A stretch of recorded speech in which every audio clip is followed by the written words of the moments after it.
Hai semuanya, di video kali ini kita akan lanjut dalam materi akuntansi perusahaan dagang.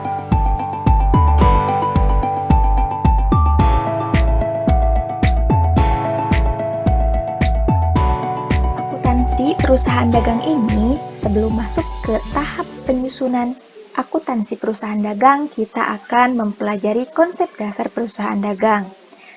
Sebelumnya, kalian sudah mengetahui tentang beberapa konsep dasar perusahaan dagang berikut seperti pengertian perusahaan dagang, karakteristik, syarat pembayaran, syarat penyerahan, dan akun-akun. Mari kita bahas lebih lanjut. Yang pertama kita bahas tentang apa sih itu perusahaan dagang. Nah, Ibu ingatkan lagi, di sini ada 3 jenis perusahaan. Pertama ada perusahaan jasa, kemudian ada perusahaan dagang, dan perusahaan industri.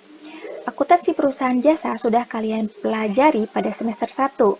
Apa saja ciri-cirinya? Kan kalian sudah mempelajari bahwa dalam perusahaan jasa itu tidak berbentuk fisik tetapi berbentuk jasa. Contohnya seperti bengkel, salon, transportasi. Nah, pada semester 2 kali ini kalian akan mempelajari akuntansi perusahaan dagang. Nah, perusahaan dagang ini perusahaan yang kegiatannya itu membeli barang kemudian menjualnya kembali dengan harga yang lebih tinggi. Contohnya seperti yang kalian temui di sekitar kalian, ada warung, ada minimarket, ada supermarket. Nah, beda lagi dengan perusahaan industri. Kalau perusahaan industri ini dia mengolah bahan mentah menjadi barang setengah jadi atau barang jadi. Contohnya ada industri otomotif, elektronik, dan garmen. Nah, kita akan fokus pada perusahaan dagang ya. Selanjutnya, karakteristik perusahaan dagang. Nah, karakteristik perusahaan dagang ini sangat berbeda dengan perusahaan jasa yang sudah kalian pelajari sebelumnya. Dalam perusahaan dagang ini akan muncul akun-akun baru yang merupakan ciri khas dari perusahaan dagang yang tidak kalian temui pada perusahaan jasa. Contohnya nih, ada akun-akun persediaan barang dagang, pembelian, penjualan. Begitu pula dengan karakteristik laba bersihnya. Dalam perusahaan jasa, kalian menghitung laba bersih hanya dengan menjumlahkan pendapatan dikurangi dengan beban. Nah, sedangkan dalam perusahaan dagang, laba bersih akan kalian dapatkan dari penjualan bersih dikurangi HPP, kemudian dikurangi dengan beban-beban. Nah, selanjutnya kita akan mempelajari syarat pembayaran. Dalam syarat pembayaran ini ada beberapa macam. Pertama yang sering kita jumpai atau yang kita kenal sekarang dengan istilah COD ya, cash on delivery. Nah, artinya apa? Artinya cash on delivery ini harga barang yang dibeli ini harus dibayar pada saat harga faktur itu dikirim dan barang diterima oleh pembeli. Dan kemudian ada EOM atau end of month.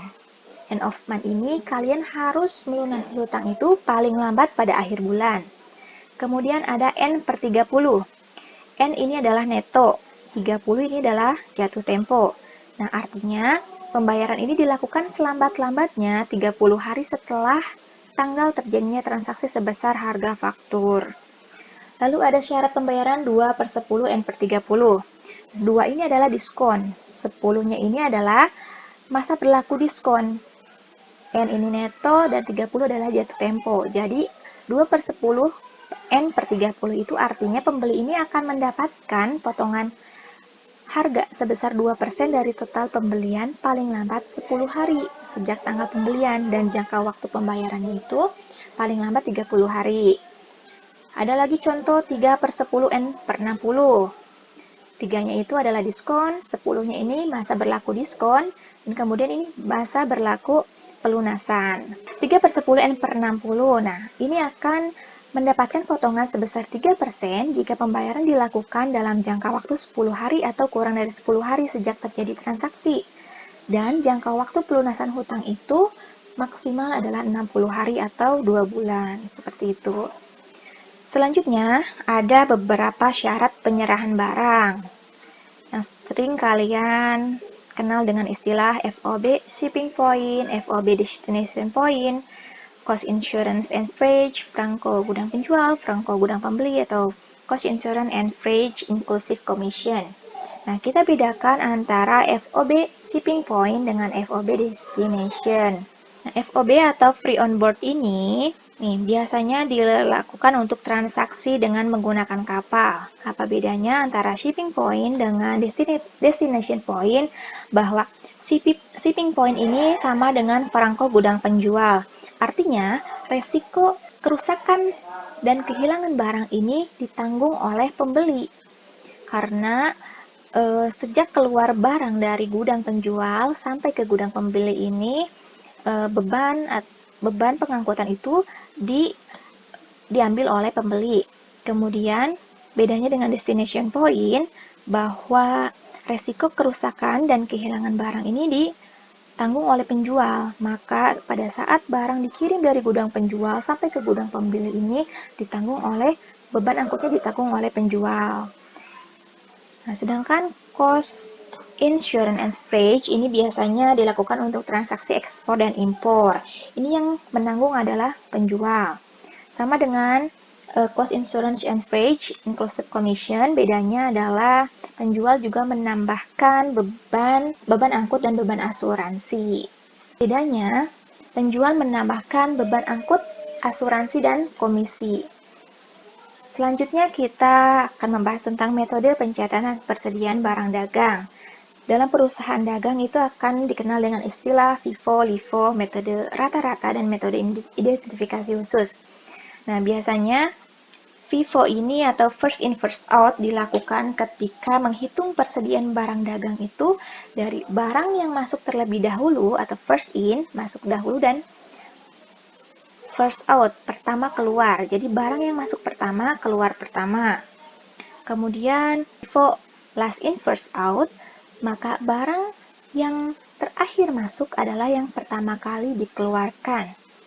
Nah, ini biasanya barang-barang konsumsi yang expired-nya cepat habis, maka harus dijual terlebih dahulu.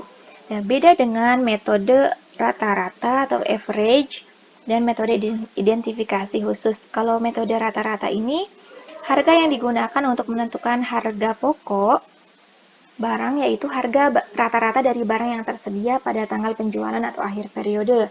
Sedangkan yang metode identifikasi khusus ini, harga pokoknya itu dibebankan pada harga jual, didasarkan pada harga pokok barang yang dikeluarkan khusus untuk barang yang memiliki identifikasi khusus. Nah, metode ini cocok untuk barang yang nilai satuannya tinggi atau jumlahnya tidak banyak seperti mobil, sepeda motor, atau pesawat. Nah, dalam perusahaan dagang yang membedakan dengan perusahaan jasa adalah akun-akun ini. Ada 9 akun-akun baru yang bermunculan dalam perusahaan dagang, yaitu ada akun pembelian. Nah, akun pembelian ini untuk mencatat semua transaksi pembelian barang dagangan. Kemudian ada akun persediaan barang dagang, mencatat jumlah persediaan barang dagang. Ada akun retur pembelian dan pengurangan harga. Retur pembelian ini, akun yang timbul karena mengembalikan sebagian barang yang telah dibeli kepada penjual karena rusak atau tidak sesuai pesanan, dan adanya pengurangan harga atas pembelian barang tersebut. Kemudian ada potongan pembelian untuk mencatat transaksi potongan pembelian. Kemudian ada beban angkut pembelian. Nah, beban angkut pembelian ini timbul karena pembayaran beban angkut barang dagang yang ditanggung oleh pembeli. Kemudian ada penjualan. Penjualan ini mencatat semua transaksi penjualan. Kemudian ada potongan penjualan, mencatat potongan yang diberikan oleh penjual karena telah melunasi piutang dalam masa potongan. Kemudian ada retur penjualan dan pengurangan harga. Nah, ini retur penjualan ini timbul karena menerima kembali sebagian barang yang telah dijual dari pembeli karena rusak atau tidak sesuai dengan pesanan. Kemudian ada pengurangan harga atas harga barang yang dijual tersebut. Terakhir ada beban angkut penjualan. Beban angkut penjualan ini timbul karena pembayaran beban angkut untuk mengirim barang yang ditanggung oleh penjual. Nah, selanjutnya kita akan membahas tentang siklus akuntansi perusahaan dagang. Masih kalian ingat kan, dalam siklus akuntansi perusahaan dagang, ada beberapa tahapan. Pertama ada tahap pencatatan, ada tahap pengikhtisaran, ada tahap pelaporan, dan tahap penutupan. Kita akan mulai dengan tahap pencatatan. Yang kita akan lakukan adalah pencatatan jurnal khusus dan jurnal umum, buku besar, dan buku besar pembantu. Jelas, berbeda dengan perusahaan jasa. Di sini perusahaan dagang akan membuat jurnal khusus dan akan membuat buku besar pembantu utang dan piutang. Ini yang membedakan antara perusahaan dagang dengan perusahaan jasa. Untuk selanjutnya, tahapan pengikhtisaran, tahapan pelaporan dan tahapan penutupan, prosesnya sama, hanya nanti dalam akun-akunnya saja yang berbeda.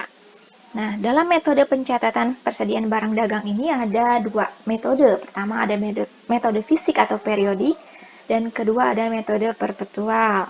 Nah, metode fisik ini pencatatannya itu berkaitan dengan persediaan barang dagang yang tidak dilakukan secara terus-menerus atau kontinu, sehingga barang dagangnya ini dihitung secara fisik yang ada di gudang pada akhir periode. Nah, ini biasanya metode ini digunakan untuk barang-barang yang harganya relatif murah dan sering terjadi. Berbeda dengan perpetual, nah ini pencatatannya secara kontinu.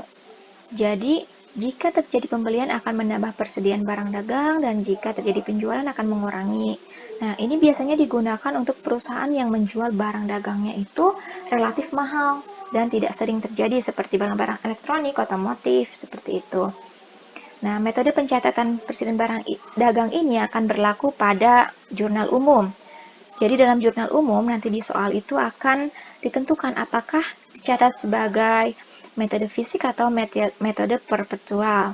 Nah, di sini ada beberapa contoh transaksi yang akan kita bahas untuk pencatatan secara fisik dengan perpetual. Nah, Ibu buat gini dua kolom agar kalian bisa membedakan apa sih perbedaan pencatatannya. Pertama contoh nih, pembelian barang dagang tunai. Jika membeli barang dagang, nah maka akan menambah pembelian kan barang dagangnya di kreditnya kas. Kemudian kalau secara perpetual, dia menulisnya tidak akan pembelian, tapi persediaan barang dagang di kreditnya kas. Yang kedua contoh, secara kredit membeli barang dagang, berarti di debitnya pembelian, di kreditnya karena kredit hutang. Nah, ketika perpetual, dia penulisannya persediaan barang dagang debit, utangnya kredit. Jika ada retur pembelian nih, jika kita mengembalikan barang ya, nah di debitnya ada kas, kemudian di kreditnya ada retur pembelian. Sedangkan di perpetual, debitnya kas, di kreditnya persediaan barang dagang. Di retur pembelian secara kredit, utangnya di debit, retur pembeliannya, dan potongan harganya di kredit. Utang dagang di debit, dan persediaan barang di kredit. Nah, ini yang berbedanya dengan perpetual itu diganti nama akunnya dengan persediaan barang dagang. Contoh nih ada penjualan barang dagang tunai. Ketika ada penjualan, maka kita dapat uang kas, kemudian di kreditnya penjualan, jadi barangnya keluar kan. Kemudian sedangkan metode perpetual kas di debit, kemudian penjualan di kredit, ada penambahan akun lagi, ada harga pokok penjualan di debit dan persediaan barang dagang di kredit. Nah, ketika penjualan barang dagang secara kredit nih, maka akan muncul piutang dagang di debit, penjualan di kredit. Ini perpetual menambahkan harga pokok penjualan di debit, kemudian persediaan barang dagang di kredit. Ketika ada retur, sama. Ketika retur tunai, maka retur penjualan dan potongan harganya di debit, kasnya di kredit. Kemudian dalam perpetual itu ditambah persediaan barang dagangnya di debit, harga pokok penjualnya di kredit. Nah, retur penjualan secara kredit, retur penjualan dan potongan harga debit, kemudian piutang di kredit. Ini di perpetual ditambahkan persediaan barang dagang di debit, harga pokok penjualan di kredit. Kemudian ada transaksi beban angkut pembelian. Nah, ini beban angkut pembelian akan di debit, kasnya di kredit karena membayar beban. Beda dengan perpetual, dia persediaan barang dagangnya di debit, kemudian kasnya di kredit. Sedangkan beban angkut penjualan, maka beban angkutnya di debit, kasnya di kredit. Nah, perpetualnya ini tetap beban angkut penjualannya di debit, kasnya di kredit. Ini sama ya untuk pembayaran utang juga tanpa potongan sama utang dagang kas, kemudian pembayaran dengan potongan. Nih bedanya di sini ada di kredit potongan pembelian dan di perpetual ada persediaan barang dagang. Kemudian melunasi piutang tanpa potongan. Di sini ada kas di debit, kemudian piutang di kredit, sama untuk perpetual. Kemudian ada pelunasan piutang dengan potongan, ini sama juga. Kas di debit, potongan penjualan di debit, piutang dagang di kredit. Nah, ini adalah contoh-contoh transaksi yang akan dimasukkan ke dalam jurnal umum. Nanti kalian tinggal lihat saja apakah dicatat sebagai fisik atau periodik atau perpetual. Nah, selain itu, selain jurnal umum, kalian juga akan menemui atau menjumpai jurnal khusus dalam perusahaan dagang. Pada kesempatan kali ini kita ketahui saja dulu apa sih nama-nama jurnal khusus dalam perusahaan dagang. Pertama ada jurnal penerimaan kas. Isinya itu untuk mencatat semua transaksi penerimaan uang dicatatnya dalam jurnal penerimaan kas. Kemudian ada jurnal pengeluaran kas. Nah, semua transaksi tentang pengeluaran uang dicatat dalam pengeluaran kas. Lalu ada jurnal pembelian. Isinya itu adalah mencatat transaksi pembelian secara kredit. Nah, ini pembeliannya ini baik pembelian barang dagang maupun pembelian aktiva tetap seperti peralatan, kendaraan. Kemudian ada jurnal penjualan yang terakhir, yaitu jurnal yang mencatat semua transaksi penjualan barang dagang secara kredit. Nah, ini adalah 4 akun dalam jurnal khusus. Nah, maka untuk mengetahui bagaimana sih bentuk jurnal khusus, bagaimana sih cara mengisi atau mencatat dalam jurnal khusus, nanti kita akan bertemu dalam video selanjutnya. Nah, ini adalah 4 macam jurnal khusus pada perusahaan dagang. Nah, untuk mengetahui bagaimana sih bentuk jurnal khusus dan cara mengisi jurnal khusus dan jurnal umum, metode fisik dan metode perpetual, kalian bisa lihat di video selanjutnya. Silahkan kalian cek di kolom deskripsi untuk mendapatkan materi dari video ini. Dan jika ada pertanyaan, silahkan isi kolom komentar. Dan jika Anda merasa video ini bermanfaat untuk Anda dan orang yang Anda kenal, silahkan like dan share video ini. Dan untuk mendapatkan video terbaru dari channel ini, silahkan klik subscribe dan klik tombol loncengnya ya. Saya Tri Pelansari, Guru Ekonomi SMA Yapera. Terima kasih.